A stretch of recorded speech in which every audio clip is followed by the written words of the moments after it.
Tonight on Sightings, has this team of investigators captured proof of UFOs on videotape? I'm a pure skeptic, and to see what I just saw, I can't be skeptical. Do the latest cases of abduction reveal frightening alien motives? Women begin to experience the gynecological examinations done by the aliens on them. And could our own astronauts face deadly close encounters with alien forces? Something is out there, and what it is, I don't know.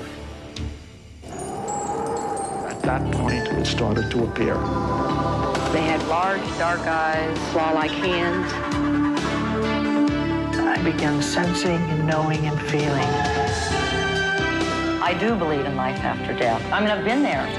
We have not scratched the surface of what the mind can do. It's a connection with the unknown.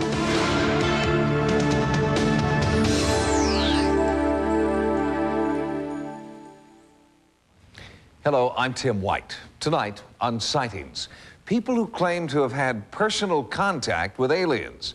They tell bizarre stories of abduction, and they suggest their captors have sinister motives. Most UFO encounters are easily debunked by experts, but there are still many sightings that cannot be explained, even by the most skeptical researchers. UFOs, they've been sighted in every corner of the Earth. Witnesses have captured strange lights and disc-shaped objects on film and video. But even before the age of technology, people worldwide were reporting UFOs. The UFO subject goes back at least 6,000 to 8,000 years in human history. People have many times pointed to the Christian Bible and the old first 5 books of the Jewish Torah as being examples throughout history of UFO contacts. But what we're seeing today is considered by many to be examples of superior technology from somewhere else, probably another planet. Some places have become legendary as UFO hotspots. Gulf Breeze, Florida, Roswell, New Mexico. Sightings in these out-of-the-way locations number in the thousands. The next hotspot? According to world-renowned UFO researcher Peter Gutilla, this town, Anza, California, has all the earmarks of an extraterrestrial mecca. And we have animal mutilations, we have abductions, we have close encounters of all degrees. We've had the appearance of mysterious animals, and we've even had some of the so-called Men in Black experiences there. At a local coffee shop, people were willing to share bizarre stories of their UFO encounters. Kind of. I mean, that's the feeling I get. They've revealed that they believe that the Men in Black are actually extraterrestrials, sighted in deserted areas near the town. Each story is stranger than the last. And I happened to look through the trees, and I saw this vehicle standing about, just about 60 feet off of the ground. It's like a flying saucer. It had a dome on the top and a platform around, and a couple of persons walked around walking on air. I was delighted to be able to see such a thing. And then all of a sudden, it was gone. Anza is a UFO researcher's dream, a living laboratory filled with eyewitnesses. They moved, first saw them over here, they moved across. This thing was so bright, there was absolutely no shadows whatsoever on the ground. It was like a gold trail, it left a gold trail. Gutilla believes an around-the-clock surveillance here could net scientific proof of UFO activity. Activity reported today and possibly in the ancient past, when Indians here drew astronaut-like figures. Because of so much activity, the time was right. A team of UFO experts and skeptics move into the area. This will be one of the largest UFO stakeouts ever. They set up a command post on Thomas Mountain. No one that I know of has gone out there to do what we did. We had the radar. This radar can detect objects within a 24-mile radius. This was pretty elaborate. The equipment was very expensive and very good and very accurate. The Starlight camera is so sensitive, it can photograph objects in total darkness. Once online, it sees anything that gives off even the slightest light. It easily picks up stars that are not visible with a regular video camera. This camera is unique because it has an intensifier, which is more than 1,000 times more sensitive than the video camera you have in your home. Surveying the area, the researchers are looking for a UFO the locals have nicknamed Goldie, a golden glowing craft seen over and over in the night sky from this mountaintop. Starlight, we're looking at Mount Cahuilla. This is where Goldie, or the UFO, which has been seen about 50 times in the past 3 or 4 years, usually appears. It appears in this area. It has been seen actually all across Mount Cahuilla. This is Mount Cahuilla here. The team gathers data and keeps meticulous notes. They continually monitor the sky. Then, unexpectedly, they're visited by witnesses. Debbie Steinberg didn't want to talk about her experience in town. She hiked to the stakeout area for a private meeting with researchers. This was about 10:30 at night that it started. And I closed my eyes, and when I opened them again, I found myself in a room, and I was laying on a table, and I had 6 beings, and I couldn't tell you what they were doing because I really don't know. But I remember the one that was on the left of my head took something from my head. Researchers at the stakeout say that Debbie's story fits the classic pattern of what is known as a UFO abduction experience. I believe that the abduction phenomenon is real, that it is extraterrestrial, that people are basically describing events that are happening to them with an objective reality. Dr. Jacobs has investigated UFO abductions in his bestseller, Secret Life. Usually, the abduction phenomenon begins in childhood and goes all the way through old age. And so they've had a series of experiences throughout their life. This is a rendition of the craft I saw when I was 4 and my brother was 3, and where I was zapped with light. This is a drawing of what I call the silhouettes. I'm very afraid of this rod this one carries. The eye is long, long and thin, and very black. There was some eye contact, but it was like you and I are making eye contact right now. It's not that we're looking at each other's eyes, but we're more like reading each other's minds. That's more like what it was. I'm a hypnotherapist. I am now specializing in UFO abduction cases.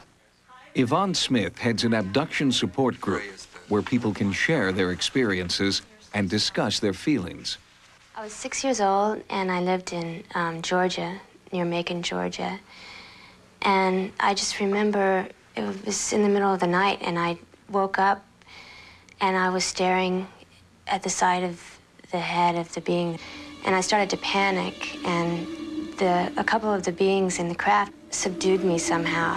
And they had a very large instrument that came over my head, and they showed me a little BB-looking thing. And they told me they were going to put it up my nose. But then this instrument came over my head and punctured the soft palate of my mouth, and it hurt very bad. And the next thing I knew, I was being placed back in my bedroom. I'm finding in my cases many chilling similarities. The person is taken against their will, taken into a craft of some kind, put on a table. The women begin to experience the gynecological examinations done by the aliens on them. They feel very violated. With the men, anal probes are inserted and sperm is taken. It's all done against their will, and they're really helpless to do anything about it. Coming up, the abducted relive more terrifying experiences through hypnotic therapy. During some abductions, I'm aware of their taking sperm samples. And later, our UFO investigation in Anza, California continues. Regression therapy is an extremely controversial method in which abductees relive their UFO encounters under hypnosis. Some scientists suggest that what they're actually reliving might be repressed emotional trauma or subconscious fears from childhood. But for the abductee, the alien encounter is very real. In abduction cases, many times the person will remember consciously that something strange or bizarre happened to them, something out of the ordinary.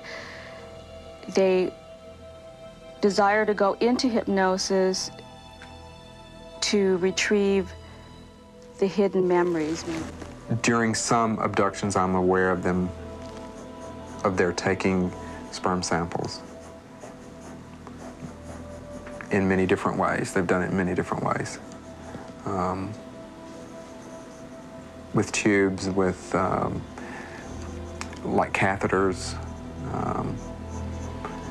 There's one way I have not been able to deal with emotionally or under regression, and that's one where there's a being on top of me, and I can't deal with that yet. Under hypnosis, Jesse Long is reliving trauma that he believes is caused by his abduction experience.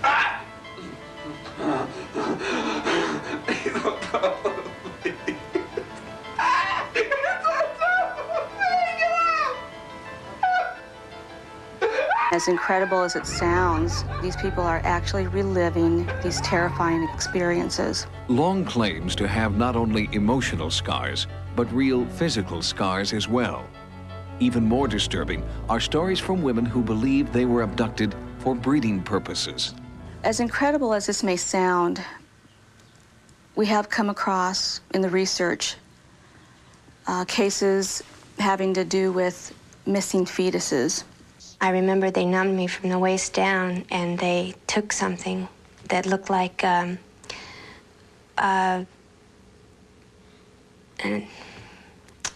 umbilical cord attached to placenta, and they levitated it into some kind of chamber. Later abduction scenarios, she is actually shown a baby. Now, this baby is not like a human baby that, as we know it, it's a cross between an alien and a human. It's the central question of UFO research today. Why are they manufacturing these offspring, these babies? If we knew the answer to that, I think we would have a large part of the UFO mystery finally in hand. Not every reported encounter with an alien is frightening and traumatic. Some people who've claimed contact with extraterrestrials tell us that for them, the encounter was a peaceful communication. That was certainly the case for Dorothy Izad of Vancouver, British Columbia. I went over to the window, looked out, and there was this enormous thing up in the sky. It was in the shape of a diamond. And as I watched it, like there was a whole group of little, like, silver dollars that came out of the large ship. Dorothy and her family reported that UFOs appeared every night. I've been with her, I've seen these things. We all went down and we saw the phenomena, you know, flying in formation, you know, streaking across the sky, this sort of thing. She tells me what they are, but I'll never be convinced until they drag me screaming and kicking into one of their ships. And I'm afraid that's my nature and that's where it'll stay. I found that through the test that this person is telling the truth, whatever she's doing, and that she's honest, and she's a very average, normal individual. This is what witnesses have seen. These are not street lights, airplanes, or other conventional lights. This is actual footage of unidentified flying objects. This is a single frame of Dorothy's film, equivalent to 1/18 of a second. The streaks do not appear on the frame before or after this one, suggesting that the light is moving great distances in 1/18 of a second. We looked up into the sky, Dorothy too, and she went to the window, and she looked up, and she said, "Oh, come on. Do something for my friends. They've been here for so long." And right away, 3 shafts of light, as bright as anything, just shot right up into the air where we were watching. My communications with the light beings are that they're very worried about us humans because we usually do things without thinking. The weapons we build, the way we raping the earth without thinking of the consequences. Although it does not appear that this film has been altered, skeptics believe these images are the result of light phenomena emanating from Earth, not UFOs. But Dorothy believes these lights are alien spacecraft and that she can communicate with the creatures inside. Coming up, what caused an unmanned Soviet probe to be knocked out of Martian orbit? This is something that most likely destroyed the Phobos 2 mission to Mars. And it can do it again.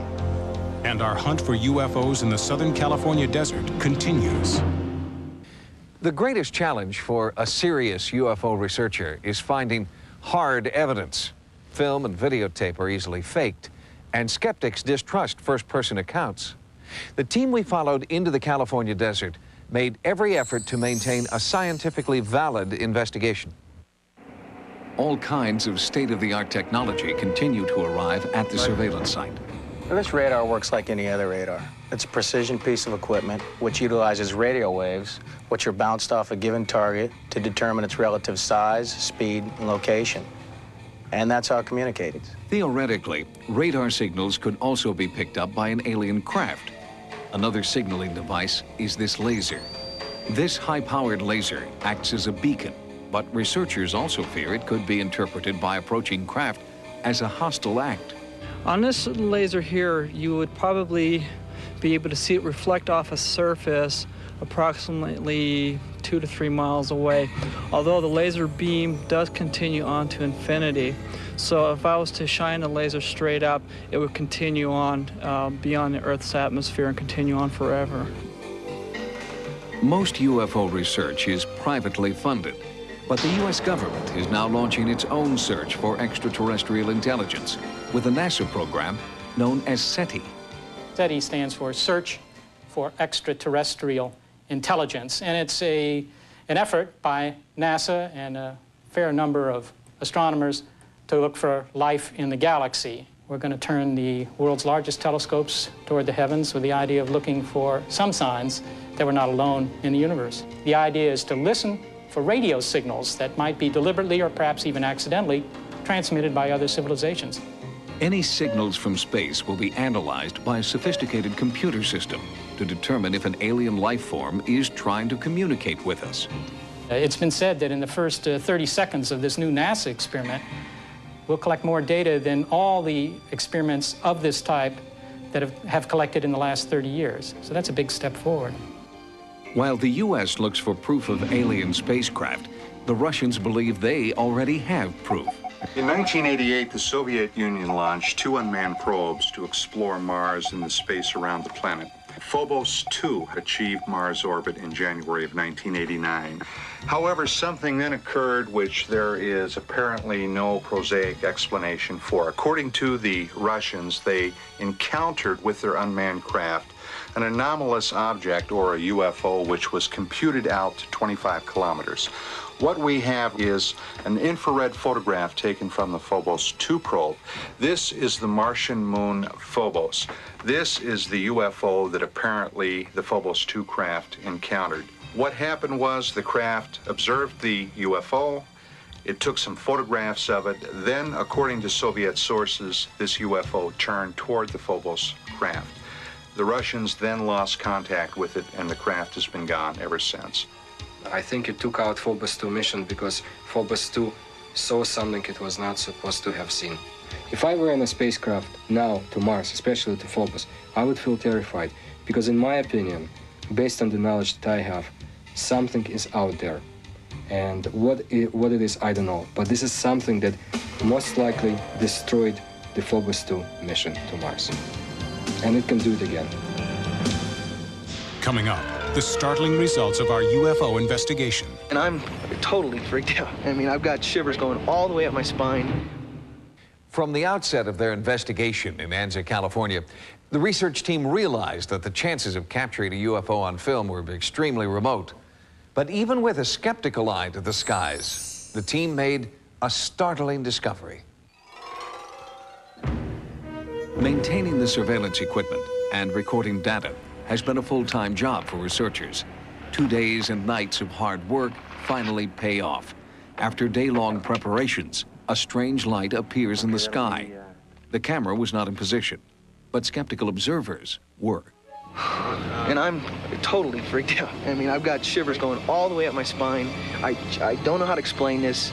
You know, I'm a pure skeptic, definitely. And to see what I just saw, there's, you know, I can't be skeptical. We saw a yellowish orange light appear over the mountain.